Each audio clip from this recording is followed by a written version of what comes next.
गंगा अवतरण की आगे रचना कह रही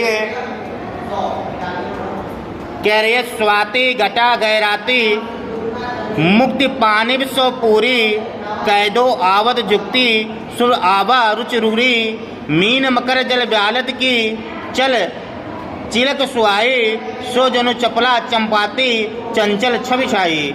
ऊपर की जो दोनों लाइनें हैं, स्वाति घटा गहराती। स्वाति नक्षत्र होता है, स्वाति एक नक्षत्र होता है, कई बार बताया मैंने कि स्वाति नक्षत्र की जो बूंद होती है पपैया से वही पानी पीता है, और स्वाति नक्षत्र की बूंद जहाँ जहाँ गिरती है वैसा ही स्वरूप बना लेती है। स्वाति नक्षत्र की अगर बूंद केले के पत्ते पर गिरेगी तो कपूर बन जाता है, और अगर सीप में गिरेगी तो मोती बन जाता है, और पपैया वही बूंद को पीता है। तो यहाँ भी वही कह रहा है स्वाति घटा। घटा का मतलब होता है बादल। बादल यानी ऊपर आसमान में ही नक्षत्र सब चलते हैं, ग्रह नक्षत्र। तो वहाँ का बता रहा है कि स्वाति नक्षत्र में गहराती मुक्त पानी सो पूरी, जो गंगा घेरदार आ रही है ऐसा लगा है घनाकार स्वाति नक्षत्र के जलती आ रही है। कि स्वाति नक्षत्र हमेशा शुक्ल पक्ष में यानी पूर्णिमा पक्ष में रहता है और धार भी श्वेत है। उस समय का वातावरण बता रहा है आगे का कि गंगा जब नीचे आ रही है तो लग कैसा रहा है। 2 सूक्त में भी यही बताया, तीसरी में भी यही बताया है, और इसमें कुछ चीज और ऐड किया। क्या किया है कि कह रहे कैदो आवत झुकति शुभ्र आभा रुचि रूपी। आवत झुकति माने झुकना, शुभ्र आभा उसकी आने की आभा से। रुचि का मतलब होता है जो, रुचि का मतलब क्या होता है किसी चीज में रुचि लेना, और जल में रुचि कौन लेंगे, जो जल में रहने वाले जलीय जीव जंतु हैं।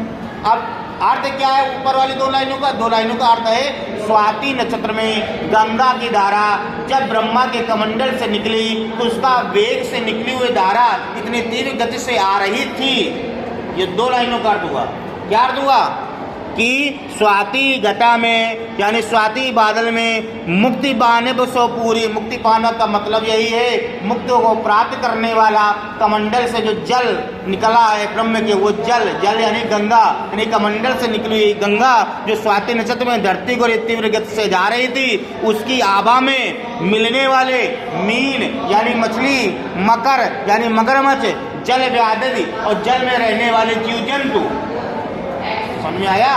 मीन माने मछली, मकर माने मगरमच्छ, और जल व्यालय यानी जल में रहने वाले जीव जंतु की चल तिलक स्वाई, वह भी उनके साथ इस तरीके से चल दिए। जब जल आई तो जल के साथ ये सब भी बहते हुए चल दिए, और चल दिए जबकि कमंडल में तो ये सब होता नहीं है। लेकिन ऊपर वाली लाइन में कह रहा है रुचि, जल में रुचि रहने वाले। और जब यहाँ पर दे दिया गया नाम तो हमें ये बताना पड़ेगा कि उनके साथ वो इस तरीके से लग रहे थे। जब धार आ रही थी तो ये जीव जंतु इस तरीके से लग रहे थे। कैसे लग रहे थे? सो जनु चपला चमकाती चंचल छवि छाई। ऐसा लग रहा था जैसे आसमान में बिजलियां चमक रही हों, वैसे ही शुक्ल पक्ष में स्वाति नक्षत्र में ये जीव जंतु बिजली की भांति उस जल में चमक रहे थे। चारों लाइनों का अगर अर्थ बताया जाए वो तो ये है कि ब्रह्मा के कमंडल से निकली हुई माँ गंगा स्वाति नक्षत्र में अति वेग से रुचिकर रूप से धरातल पर इस प्रकार से जा रही थी, और उनके साथ में जलीय जीव जंतु मगर, मछली और वहाँ पर रहने वाले जीव जंतु इस प्रकार से दिख रहे थे जैसे आसमान में बिजलियाँ चमक रही हों, वैसे ये उस जल में चमक रहे थे।